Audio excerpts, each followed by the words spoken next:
Seja muito bem-vindo, Leonardo. Boa noite, pessoal. Começamos oficialmente nossa quarta aula juntos. Na aula de hoje, a gente vai estar trabalhando um pouco mais sobre os elementos que estão dentro da célula, que são os elementos lá do citossol. Vou estar enviando aqui no nosso chat o link do grupo da sala, da minha disciplina. Esse grupo só eu envio mensagem, eu vou mandando lá para vocês todos os slides. As apostilas vocês pegam lá no Aluno Online. Lá tem todas as apostilas se vocês precisarem da apostila em si, tá? O que eu mando para vocês lá é sempre os slides que eu monto, que é o resumo das apostilas, tá bom? Isso, Leonardo. Depois o pessoal vai te adicionando nos outros grupos. Acho que fica até mais simples para você depois. Acho que vai ficando mais simples de você encontrar. Bom, como toda aula eu passo para vocês, a gente vai usar a apostila. Então, depois quem quiser complementar o conteúdo através da apostila, entre a página 35 e a página 46. Bom? Entre a 35 e a 46.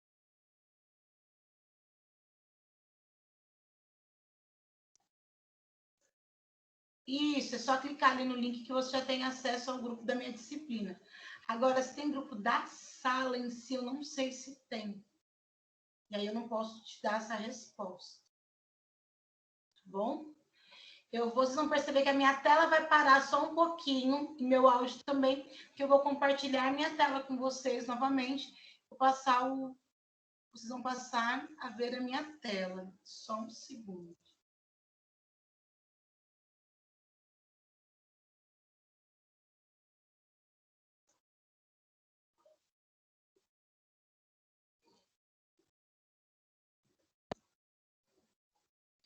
Isso, manda o grupo pessoal, o número pessoal te adiciona.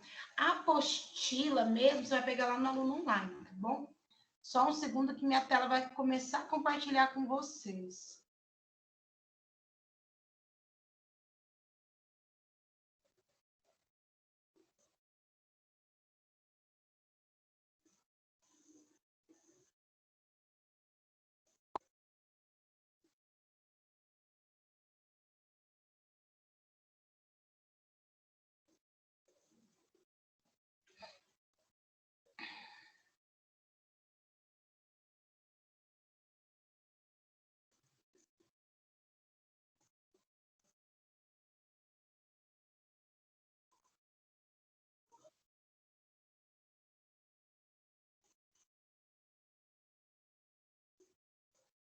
Lucilene, peraí, deixa eu ler no grupo aqui.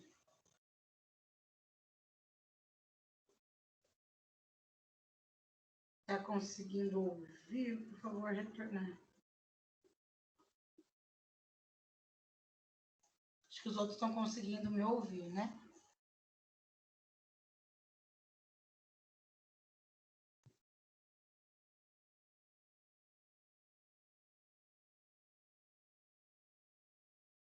Ó, vamos combinar o seguinte, no final da aula todo mundo manda os números que vocês precisam adicionarem, que acho que fica mais fácil, não vai ficar muito conversa agora, capaz de vocês se atrapalharem, tá bom?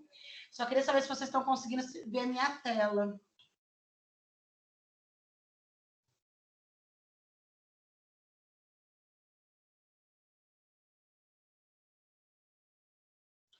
Beleza, Gabriel, muito obrigada. Bom, vamos começar então?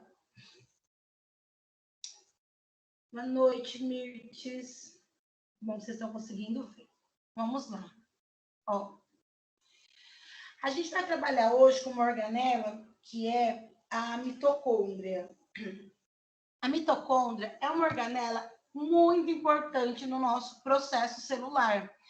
É uma das células, aliás, das organelas, que a gente olha para ela e fala assim, meu Deus, que coisa mais incrível. É aquela organela que você quer só estudar ela, porque ela tem muito conteúdo dentro dela.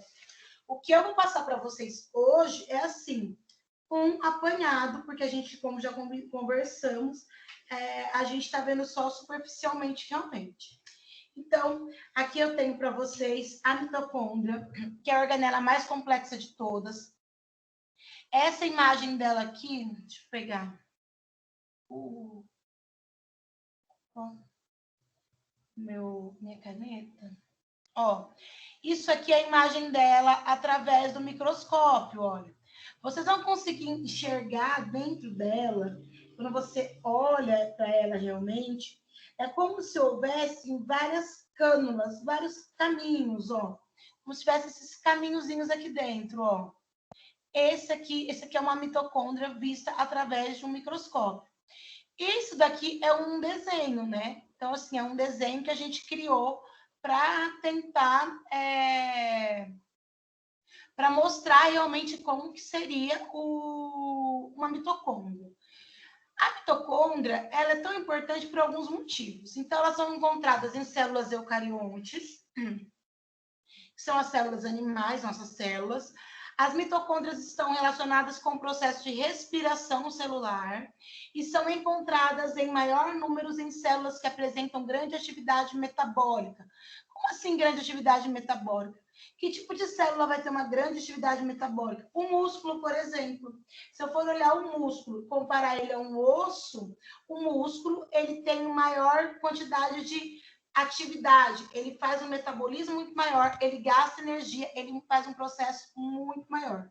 Então, se eu for pegar uma célula do músculo e se eu for pegar uma célula de um osso, por exemplo, eu vou ver a diferença de quantidade de mitocôndrias, tá?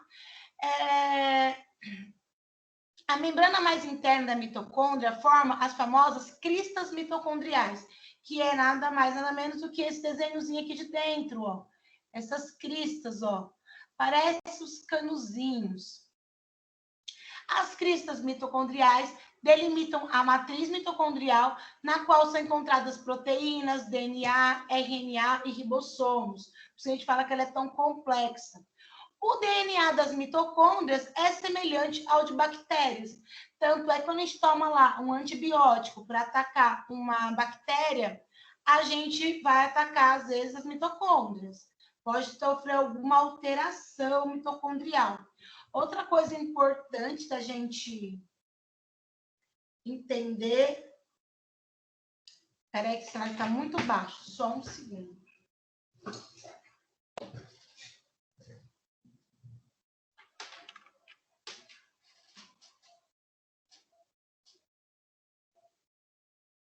Eu vou colocar o fone e ver se fica mais alto. Só um minuto.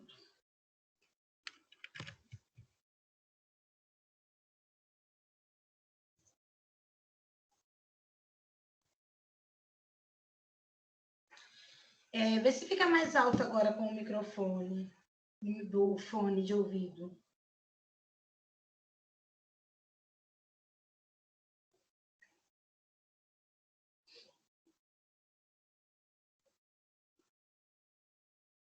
Comentem se ficou mais alto, que aí eu tenho uma certeza.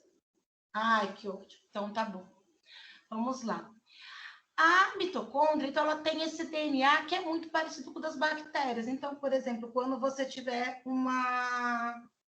tá lá com alguma bactéria no nosso corpo e a gente toma um antibiótico, ele vai agir nas bactérias. Agindo nas bactérias, o nosso corpo também age nas mitocôndrias. Quando eu vou pensar na origem da mitocôndria, por ela ser tão complexa, a gente teve algumas teorias para explicar o surgimento das nossas bactérias, das nossas mitocôndrias. Como assim? Que teoria que é essa? É a teoria da endossobiose. O que é isso? É uma teoria onde a gente pode imaginar o seguinte: a vida na Terra era um lugar muito difícil, muito escasso. O mundo aqui era um mundo que não é esse mundo de hoje. Era um mundo muito diferente. O que aconteceu? A gente só tinha vida nos oceanos. Eu vou mandar depois para vocês um link que mostra o vídeo mostrando o que aconteceu nesse momento. Então, a gente tinha vida só nos oceanos. A mitocôndria, ela era uma célula única. Ela era uma célula que ela vivia sozinha. O que acontece? As mitocôndrias bactérias são aproximadamente do mesmo tamanho.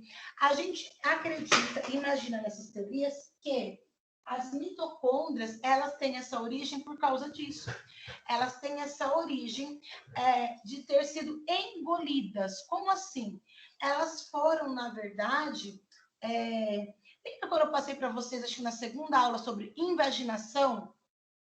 Que era aquela dobra da membrana plasmática que guardava algumas coisas. Então, foi isso que aconteceu com a mitocôndria. Uma célula maior foi lá e ela pegou a mitocôndria para ela. Ela colocou a mitocôndria dentro dela. Quando ela colocou a mitocôndria dentro dela, que é essa bonitona aqui, ó, o que aconteceu? Ela não foi digerida por algum passo, por algum momento da nossa evolução, isso a gente não consegue explicar o quê, ela não foi digerida quando teve a invaginação, que é aquela dobra da membrana plasmática. Como que é a invaginação, para quem não estava na outra aula? Só para ficar claro. Eu tenho lá, aqui, imagina que é uma membrana, a membrana ela vai se dobrar para poder invaginar, engolir alguma coisa, só que ela engoliu a mitocôndria. A hora que a mitocôndria entrou, ficou aqui dentro, a gente imagina que o quê? Essa parede da mitocôndria interna era dela já, e essa membrana externa é dessa invaginação, dessa dobra aqui. Então, em vez dela ser aqui dentro fagocitada ou pinocitada, não, ela conseguiu sobreviver. O que ela começou a fazer? Ela começou a produzir mais oxigênio para a célula. Então, ela é responsável pela respiração celular. É essa teoria que a gente tem para entender o porquê que a mitocôndria ela é tão diferente das outras organelas e, ao mesmo tempo, tão importante. Ela é uma organela que a gente olha para ela e fala, você é diferente, mas você tem alguma coisa esquisita. Não, não é que ela é esquisita. Ela sofreu esse processo que a gente chama de endossimbiose. Onde que a gente observa esse processo também de endossimbiose? Além da mitocôndria, lá nos plastos, que vai ser lá na questão das células vegetais. Aqui a gente vai estudar realmente só as células animais. O próximo item que a gente vai olhar é o citoesqueleto. Então, o citoesqueleto, ele é o arcabouço de sustentação da célula. Samara, o que é isso?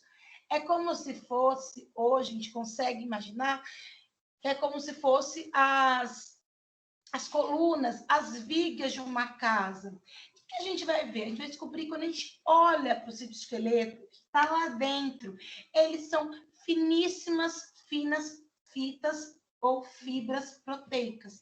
Elas são muito finas. Então, a gente vai conseguir ver esses microfilamentos ou os microtúbulos e todo o citoesqueleto. A gente vai ver cada um deles com mais clareza.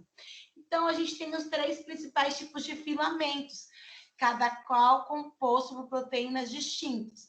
Então, a gente vai ter a quitina, os filamentos de actinas, os filamentos intermediários e os microtúbulos. Eles são diferentes, olha. A gente vai olhar aqui, o desenho deles são diferentes. Então, aqui eu tenho um olhar como se eu pegasse e cortasse ele ao meio. Aqui, que é essa primeira etapa aqui, ó. O olhar dele no meio, cortando. Como se tivesse pegado uma lâmina e cortado. Aqui eu tenho uma visão microscópica deles, e aqui eu tenho uma ilustração para ficar mais simples a gente entender. Essas ilustrações são sempre modelos que os cientistas criaram para a gente tentar entender melhor todos esses processos. Porque quando a gente imagina todas essas questões que são microscópicas, a gente não consegue fazer uma associação da imagem. Então, a gente foi criando modelos, imagens, desenhos para a gente poder se aproximar o mais perto possível disso. Samara, mas eu olho aqui, ó, nesse negócio aqui, para mim é um borrão. Como você fala que esse monte de bolinha torcidinha? Porque hoje a gente tem acesso a outros tipos de microscópios. Então, o microscópio que a gente conheceu há 20 anos atrás, ele já ficou ultrapassado. Hoje a gente tem microscópio eletrônico, que faz um processo muito melhor. Quando vocês estiverem na faculdade, vocês forem participar das aulas de laboratório, aula prática, de alguma disciplina, vocês forem usar o laboratório, vocês vão perceber que vocês vão ver que o microscópio que a gente usa, ele é um microscópio ainda muito simples, comparado aos tipos de microscópios que a gente tem no mercado hoje. Hoje a gente tem microscópio eletrônico que faz um serviço que é incrível. É descomunal a imagem que a gente consegue ter. E a gente vai ter os microtúbulos. O que são esses? São estruturas longas e rígidas, formadas pela associação de proteínas globulares e tubulina, em arranjo helicoidal. Samara, que nome horroroso. É esse desenho, gente, ó. Ela vai formar o quê? São tubinhos, ó. Elas vão se juntar, como a gente está vendo aqui, olhando de lado. Opa, que eu estou olhando com uma visão de lado. E aqui é um corte. Então, se eu cortar ela aqui, eu tenho essa visão aqui, ó. Ela vai fazer o quê? Fornecer estrutura, mantendo a forma das células e o padrão das organelas. Então, isso tudo vai ser como se fosse manter a célula durinha, como se ela tivesse algumas vigas, algumas estruturas que mantivessem essa célula em pezinho. Depois eu tenho quem? Os microfilamentos, que são o quê? Olha aqui, são estruturas formadas pela união de filamentos globulares de actina em redes ou em feixes. A gente olha para os microfilamentos, eles são muito parecidos, ó. Esse aqui eles formam os tubinhos, mas eles também fazem essa associação. E aqui também, ó. É como se eu pegasse duas cordinhas e trançasse elas. É esse o movimento que eu tenho de pequenos, pela união dessas globulares de actina aqui, ó. Então, cada uma dessas daqui é uma actina, que elas foram se unindo, e a gente tem redes ou tem feixes, tá bom? Sempre vai ser importante para quê? Para a sustentação e movimentos, e da sustentação dos movimentos e da forma celular. Isso que eles vão formar. É essa a dada importância que eles têm para nós nesse momento.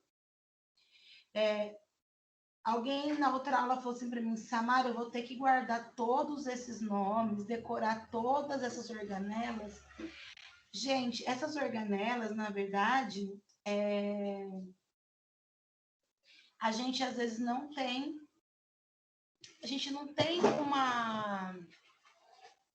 que decorar uma lista. A gente tem que entender basicamente para que cada um funciona. Por quê? Alguns delas, por exemplo, vocês vão perceber que os medicamentos eles vão estar agindo diante daquilo. Então, por exemplo, eu vou tomar um medicamento que vai agir na minha mitocôndria. Ponto. Eu sei o que é mitocôndria. E só falando em mitocôndria, voltando lá rapidinho, preciso te falar, sempre que a gente falar de doença mitocondrial, ela só pode ser passada de mãe para filho. Por quê? Todas as mitocôndrias que a gente tem no nosso corpo, a gente recebeu das nossas mães. As mitocôndrias é uma parte nossa genética, que a gente recebeu só das nossas mães. Então, não veio mitocôndria do pai. Então, se o pai tiver uma doença mitocondrial, o filho não terá. Por quê? Porque só a mãe passa mitocôndria para o filho, tá bom? Então, se alguém falar assim, nossa, fulano tem, o João tem uma doença mitocondrial. Será que o filho dele pode ter uma doença mitocondrial? Não, tá? Não faz, não tem como. Espera aí que alguém fez uma pergunta. Os microfilamentos aqui, ó, são os filamentos de actina, isso mesmo, tá bom? Faz parte sim. Quando a gente olha para isso tudo aqui, a gente entende o quê? Que os microtúbulos, tanto os microtúbulos quanto os microfilamentos, eles possuem várias funções dentro da célula. Dentre elas, a gente pode citar uma que é muito incrível, que é muito bacana, que é o quê? O transporte intracelular de vesículas e organelas, como os lisossomos, as vesículas secretoras, os endossomos. A gente tem a motilidade celular através dos cílios e dos flagelos. A gente vai falar um pouquinho dessa motilidade, que é esse movimento. A gente vai ter movimento dos cromossomos durante os eventos de mitose e meiose. Mitose e meiose, gente, a gente vai ter uma aula só disso daqui a uma das nossas próximas aulas. Eu acho que é a aula 7 ou a aula 8. A gente vai terminar de ver os elementos do citossol. Depois a gente vai ver um pouquinho mais sobre o núcleo, como que é um núcleo, a cromatina, tudo que está lá dentro, as questões de expressão genética. E a gente vai começar a entender divisão celular, tá bom? Então aqui eu só vou falar que ele faz parte, porque a gente vai olhar ainda mitose, meiose mais para frente. A gente também vai ter a motilidade celular, como observada na fagocitose, manutenção da fórmula celular, em especial naquelas células que não são simétricas, e a gente consegue olhar aqui para elas, ó, por algumas imagens que são também microscópicas, para vocês terem uma outra base, um outro momento, um outro olhar. Quando a gente olha para essas imagens microscópicas, algumas elas foram tingidas.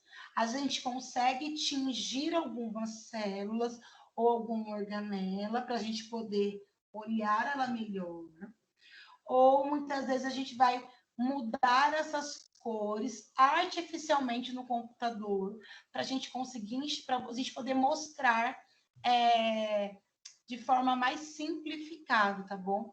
Então, às vezes, quando a gente olha aqui, por exemplo, e vê esse tom verde aqui no filamento de actina, não é que ele é verde, na verdade.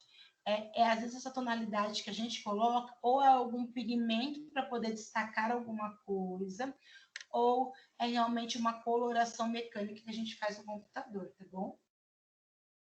Então, aqui, a gente tem, ó, os filamentos proteicos formando o citoesqueleto, ó, segurando, e aqui a gente tem todos os filamentos de actina. Hoje, nós vamos até numa parte do conteúdo, a gente vai falar sobre os filamentos de actina, sim, mas a gente vai entrar realmente em toda a questão de como que funciona o processo de contração muscular, de contração máxima na próxima aula, tá? A gente vai conhecer um pouquinho mais sobre o sarcômero, a quitina, a miosina na próxima aula. Agora eu quero só que vocês realmente conheçam e tenham essa visão ampla do que está acontecendo.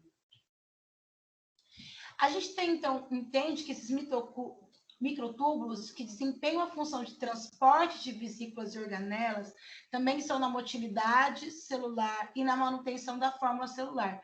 São chamados de microtúbulos citoplasmáticos. Microtúbulo pelo formato dele, citoplasmático referente a onde ele está. A gente também vão ter os microtúbulos mióticos, que são aqueles que participam da movimentação dos cromossomos. O que é a movimentação dos cromossomos? Deixa eu colocar uma imagem a seguir. Espera aí que eu vou... Que é essa movimentação aqui, ó, quando a gente vai fazer uma divisão celular, por exemplo. Então, ele participa de várias coisas. Então, todas essas questões, quando eu pego aqui para olhar o meu citoesqueleto celular, ele faz parte de várias funções. Ele não é uma função única, ele tem várias. A gente vai ter os centríolos, por exemplo, que são formados por 9 trincas de microtúbulos distribuídas em forma octagonal, são mais abundantes próximo ao núcleo, que vai fazer o quê? Eles vão fazer a questão da separação. Então, a gente vai olhar muitas vezes e falar assim, Samara, mas é a mesma coisa, ela trabalha em várias funções? Sim, ela trabalha em várias funções. Uma observação muito importante, e eu vou tentar trazer cada vez mais isso aqui para vocês, é o seguinte, trazer interações medicamentosas para vocês dentro da aula. Alguns medicamentos que a gente usa no tratamento do câncer ou do CA, né, que o pessoal coloca, que eu coloquei câncer, vai ficar mais simples, mas se vocês lerem CA também vai ser o câncer, inibem a formação das fibras do fuso, impedindo o prosseguimento da divisão celular. Esses medicamentos são agentes antiproliferativos e antimióticos.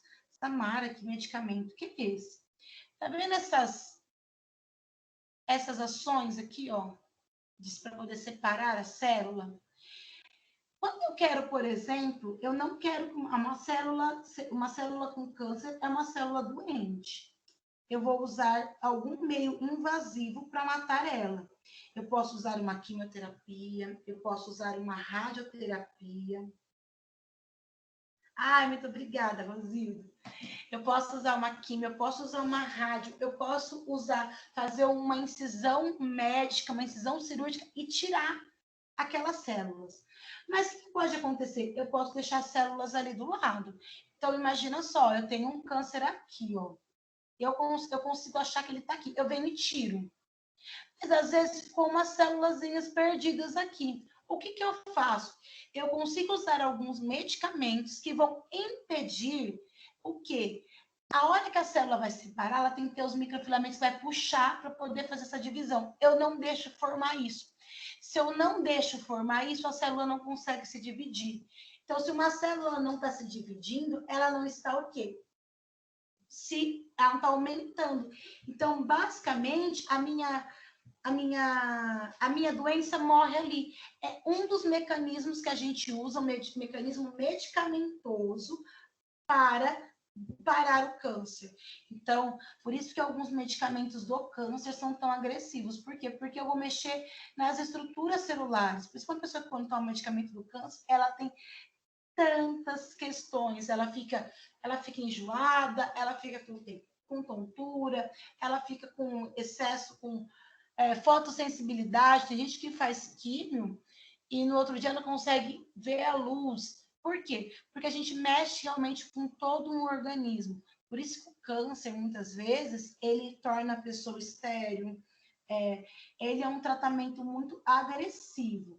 Ele não é uma sentença de morte, mas ele é um tratamento agressivo, sim. E alguns medicamentos que a gente usa nesse processo também são bem agressivos. Então, quando a gente tem esse processo de divisão celular, a gente também vai ter os centríolos, que vão atuar nessa formação do fuso. Então, quando começou esse movimento lá de separar, e você percebe que ele vai levar o quê? Ele duplicou o DNA, ele está levando o DNA para onde? Para os polos, um para cada cantinho, para na hora que se romper, ficar tudo bonitinho na separação, ele não deixa separar. Então, essa célula se torna uma célula doente, ela morre e ela fica ali. Por isso que hoje a gente fala que, basicamente, a cura do câncer, cada vez ela se torna mais próxima. Porque hoje a gente consegue, em vários casos, detectar mudar a ação dessas células. Então, se era uma célula que estava ali multiplicando desordenadamente e criou um tumor, que é um excesso de célula ali, eu consigo parar através de uma medicação. Como que a gente consegue saber se essa medicação está atingindo isso? Não tem como, basicamente. A medicação ela vai atingir vários locais, por isso que a pessoa tem tanto efeito colateral. E a gente chega num item também muito importante, que são os cílios e flagelos. O que são os cílios e os flagelos? Os cílios, os flagelos e os cílios mesmo que a gente fala, eles são super importantes, porque eles são dotados de contrabilidade. O que é contrabilidade? Contrabilidade é de contração mesmo, é de contrair, é de se mexer. A gente, às vezes, não imagina, né, o que é, a gente consegue olhar. Então, os cílios, eles sempre são de menor tamanho e maior número. Por exemplo, a gente usa o exemplo do paramécium, que é uma alga. Ele é todo envolvido por cíliozinhos. Sabe quando a gente chupa uma manga e fica aqueles fiapinhos da manga? Lembra daquilo lá? Os cílios é basicamente aquilo. Se a gente fosse buscar na memória a lembrança do que seriam os cílios, é parecido também com os cílios do nosso olho, sim, né? Mas esses cílios, ele é pequenininho e de maior tamanho. E eu também vou ter quem? Os flagelos. Flagelos são maior tamanho e menor número. Um exemplo muito comum é no espermatozoide. Então, aqui uma estrutura do flagelo para a gente conhecer. Eu tenho o axônio, eu tenho uma membrana que cobre ele aqui, ó, todo cortadinho, e aí eu consigo ter o quê? Os microtúbulos aqui dentro, ó. Se ele consegue fazer contrabilidade, ele consegue fazer um movimento de contração, a gente consegue, então, ter esse movimento. E é muito bonitinho de ver.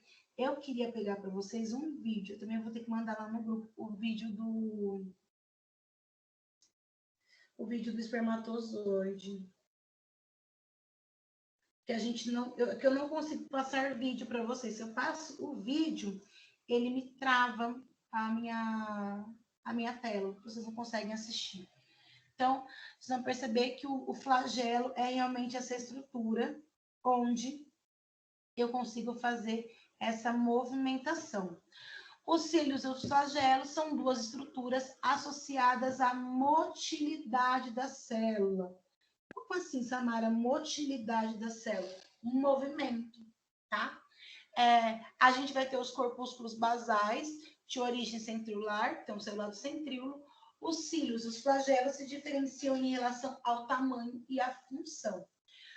Os cílios são projeções menores e numerosas que ficam localizadas na superfície apical de uma célula. Ou seja, ele fica localizado aqui por fora, ó. Eu já tenho aqui, o cíliozinho fica tudo aqui fora. Bem pequenininho, em grande número. A gente vai encontrar aonde esses cílios, né? Nas tubas uterinas, no trato respiratório e associadas às células que secretam muco, tá? A gente consegue ver o movimento dele aqui, que é um movimento muito bonitinho. Você olha aqui para ele e fala, meu Deus, eu mando o vídeo no grupo, pode deixar. Que é esse movimento aqui, ó. Ele faz esse movimento que é de ir e voltar, ó. Esse é o do cílio. O flagelo, ele faz um movimento que são as ondinhas, ó. O espermatozoide, ele faz dois movimentos. Um movimento de chegada, né, que ele faz, e um outro movimento que ele faz um movimento de rotação, que é para poder entrar realmente na célula. Então, ele roda, roda, roda, roda, roda, até ele conseguir entrar na célula. É bem interessante, bem bonitinho de se ver. Eu vou mandar para vocês lá também. Então, são esses dois movimentos, que é o movimento forçado e o movimento de retorno. Tem que guardar tudo isso? Não. É só para vocês saberem que esses movimentos acontecem. Que as células, elas também se movimentam. Que dentro dela a gente faz movimentação. O nosso corpo, a gente não está sendo movimentado somente aqui fora, dentro também. Então, a gente tem, por exemplo, movimentos que são o movimento do nosso intestino, que não é um movimento nem de cílios, nem de flagelos, são outros movimentos. Mas a gente tem movimentos, por exemplo, que vai ajudar a condução do óvulo em direção ao útero. Então, lá nas tubas uterinas, eu tenho vários cílios, que elas vão ajudar o quê? A levar o óvulo em direção ao útero.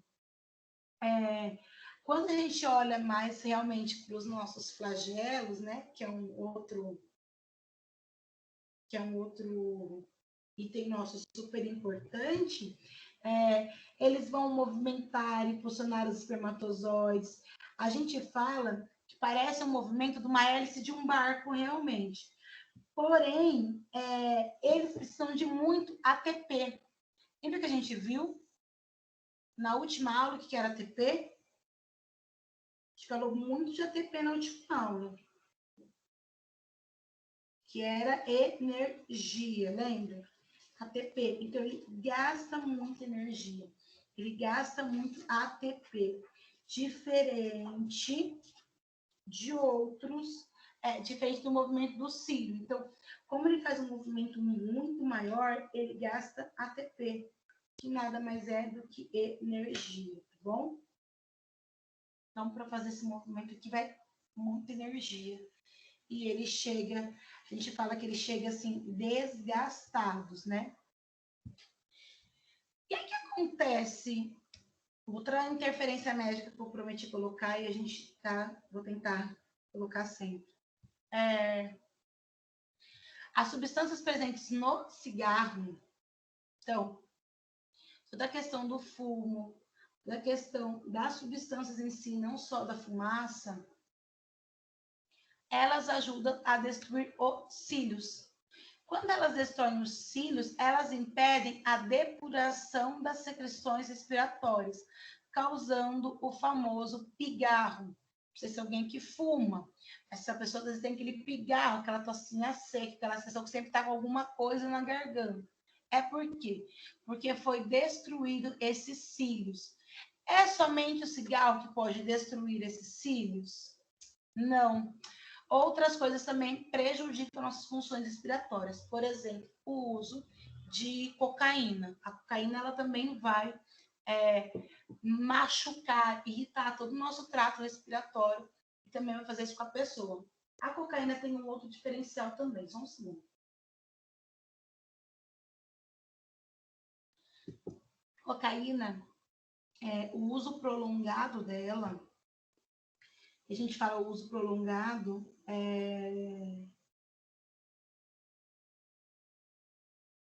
abaixo da língua. Da nossa língua não, da nossa língua a gente tem só as nossas papilas gustativas, mas eu vou procurar, Gabriel. Não lembro de ter, mas eu vou procurar.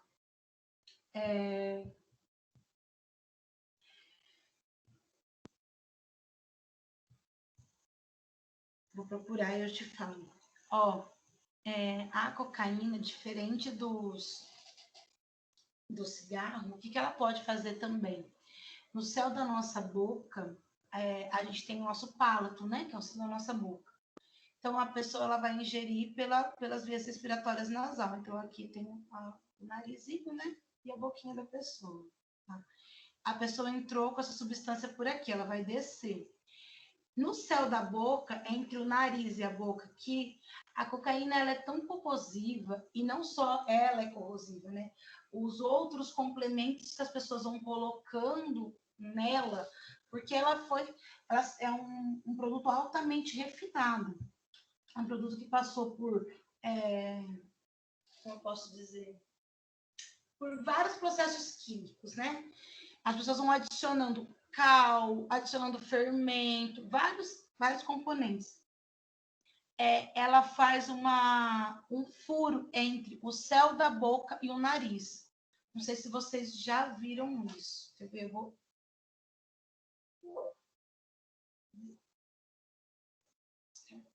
Eu vou mostrar para vocês como que faz. Consigo abrir uma mostra.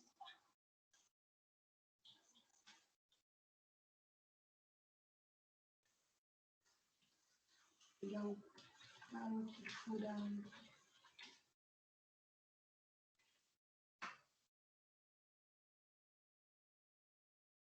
Ó, o que ele faz com o palato das pessoas, ó. Então, o cigarro, ele não deixa liberar o pigarro, mas a cocaína, ele faz isso, ó. Esse movimento aqui, ó. Ele faz esse furo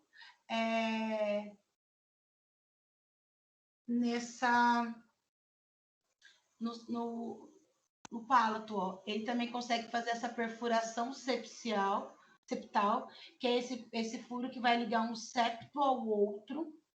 Então, a pessoa ela deixa de ter só a abertura frontal do nariz, ele deixa de ter só essa dupla abertura, ela forma essa terceira abertura aqui no meio, e ela forma essa outra abertura, que é essa abertura do palato. E muita gente nem imagina que forma tudo isso, porque realmente é uma formação muito dura, né? Então, enquanto o cigarro ele está destruindo os cílios, que não vai conseguir a gente jogar o pigarro, nossa para formar essa secreção, a gente vai conseguir colocar para fora, a cocaína faz esse furo. Samara, mas se for do cigarro, é o cigarro só, o cigarro normal, ou um cigarro, por exemplo, de maconha também teria essa função? O cigarro da maconha ele vai agir em outros sentidos. A fumaça também é prejudicial. Quando eu olho lá aqueles narguilés, por exemplo, hoje o narguile não é em todos, Aline, mas um uso prolongado pode fazer isso sim, tá? É só para a gente ter base que, tipo, é um uso prolongado normalmente, é uma pessoa que, para chegar a um palo naquela situação, fez um uso prolongado, então, é uma situação realmente de pessoas que estão há muitos anos, mas esse furo no septo é muito mais comum, tá? Aqui dentro do nariz é um dos primeiros furos que faz. Esse é muito comum porque é cartilagem. Agora, o do palato é o mais difícil, mas acontece também. Hoje, a questão do narguile, quando a gente olha essas questões respiratórias e do pigarro, o narguile hoje, ele se tornou para a gente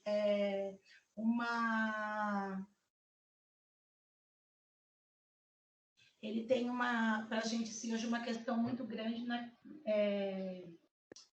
de saúde pública hoje no narguilé. Primeiro pelo compartilhamento, né, da boca, né, do narguilé, quanto também do uso excessivo. Então, as pessoas hoje, os jovens estão fumando muito narguilé, achando que é algo muito normal, que não tem malefício algum, que não prejudica em nada, mas pode prejudicar sim. Ele também vai causar o pigarro, o narguilé. Ele parece ser tão inocente, com um cheirinho amentolado, um cheirinho doce. O pessoal usa e se tornou muito popular, muito bem aceito socialmente, né? Diferente de outros, o narguilé se tornou bem aceito socialmente. E ele também é prejudicial para a saúde. Olha, Aline, eu vou te falar uma coisa. Tem gente que realmente não vai desenvolver, mas muita gente desenvolve esses furos de septo, principalmente com essas drogas sintéticas que são muito misturadas. Então, às vezes a pessoa, para poder fazer render, não é a pessoa que usa, é a pessoa que vende, né? Ela coloca ali outros produtos. O cal faz muito isso. Então, coloca cal. Tem pessoas que também usam, cheiram respingo de solda, que são outras drogas associadas. Então, às vezes não é só uma, é a associação de várias, ou uma predisposição genética, ou a pessoa que usa, por exemplo, todo dia na sequência, não às vezes quem usa sazonalmente, uma vez ou outra, e aí muda muito mesmo nesse sentido. Essas imagens às vezes é um pouco chocante, né? E vocês vão se acostumar, porque no dia a dia, no trato da enfermagem, vocês vão fazer a limpeza da saúde bucal das pessoas que estão internadas, por exemplo. Quem for trabalhar numa UTI, algo assim, tem que fazer a higiene bucal do paciente. Vocês vão perceber que a gente vai encontrar situações como essa, sim, infelizmente. E aí a gente entra no último item, que é os nossos filamentos de actina. Os filamentos de actina formam uma trama de filamentos delgados e flexíveis dispersos por todo o corpo do citoplasma. Olha aqui os filamentos. Quando eu vou ter esse, eu vou ter as microvilosidades. Quem já tem a microvilosidade? No meu intestino. Então, eu vou olhar isso que são microvilosidades. Qual que é a intenção de ter uma microvilosidade? Você vai falar assim, meu Deus, para que eu vou ter isso, né? É isso mesmo, Grazi, isso mesmo. Para que eu vou ter uma microvilosidade no intestino? O nosso intestino ele já é gigantesco, não é mesmo? Tá. Mas eu posso ampliar ele com o quê? Com as microvilosidades. Como que funciona isso? Ó? Imagina o seguinte, tá? Eu posso traçar uma linha reta. Ou eu posso traçar um negócio assim, ó. As microvilosidades são isso, ó. Vocês concordam que eu gastei muito mais fazendo isso do que isso? Qual que é a intenção da microvilosidade? Ampliar ao máximo, a parede do meu intestino. Por quê? Porque é no meu intestino que eu vou absorver nutrientes, é no meu intestino que eu vou reabsorver água. Então, o meu intestino ele é muito importante para mim. Então, o que eu tenho? Eu consigo ter, além de ter o meu intestino muito longo, eu tenho as microvilosidades, que são esses aqui, parecem uns pentezinhos, ó, que vão fazer o que para a gente? Vai fazer que a gente consiga ter uma maior superfície de contato com o meio. O que o pessoal faz muito? Muita gente, quando quer emagrecer, toma laxante. Já ouviu pessoa falando que toma laxante? Como que toma laxante? Para quê? O laxante ele vai irritar essas microvilosidades e aí as nossas fezes elas vão passar direto, não vai ter reabsorção. Então, uma pessoa que vai lá e toma um excesso de laxante, ela vai irritar profundamente o nosso intestino, sabe? É muito complicado essas questões de laxante, porque as pessoas tomam demais. Elas destroem a parede microbiana do intestino e elas atrapalham essas microvilosidades também. A Rosilda falou que foi no estágio da UTI e viu pessoas assim. A gente vê muita gente nas UTIs nessa situação. Deixa eu voltar a câmera com vocês.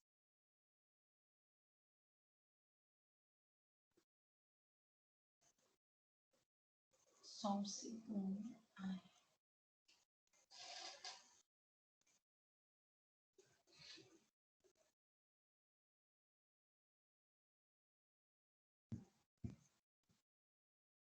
Só um segundo que está abrindo a câmera, pessoal.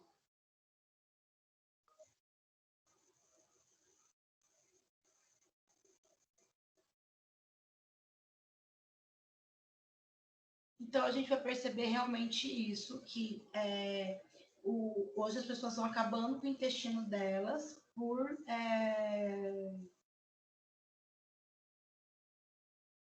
usar excesso de laxante. Leonardo, você perguntou se a ivermectina tem a ver ou não. Ela não entra expulsando essas células. Não, a ivermectina é um medicamento usado para o tratamento de verme. Se a gente tiver algum verme, a gente usa a ivermectina para tratar ele naquele momento. Ela não é nem, acho que ela, se eu não me engano, ela não chega nem a ser preventiva. A gente usava muito ivermectina, ou assim, a gente usou muito ela para tratamento de piolho. Piolho, foi assim, muito piolho, porque ela trata esses tipos de parasitas. Ele não mexe com as células, ele trata parasitas. Por isso que essa discussão tão grande hoje em torno se ela é ou não algo voltado.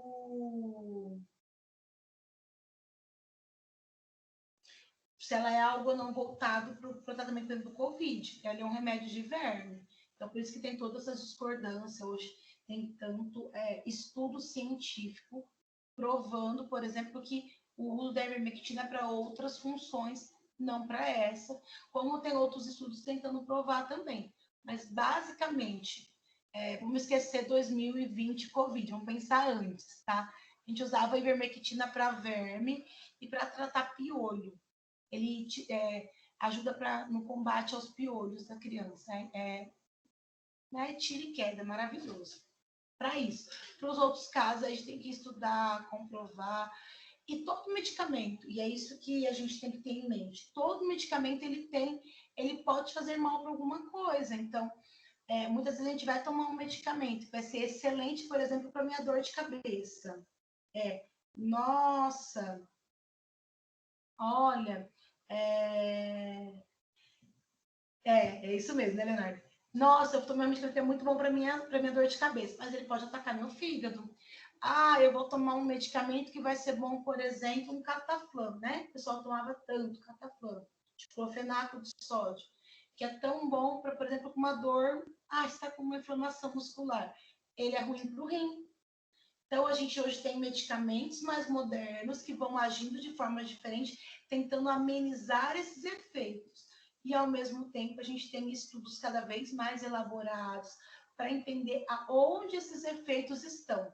Mas a ivermectina na célula, não. Ela serve para parasita. A gente tem essa discussão hoje tão acirrada nesse termo, tá?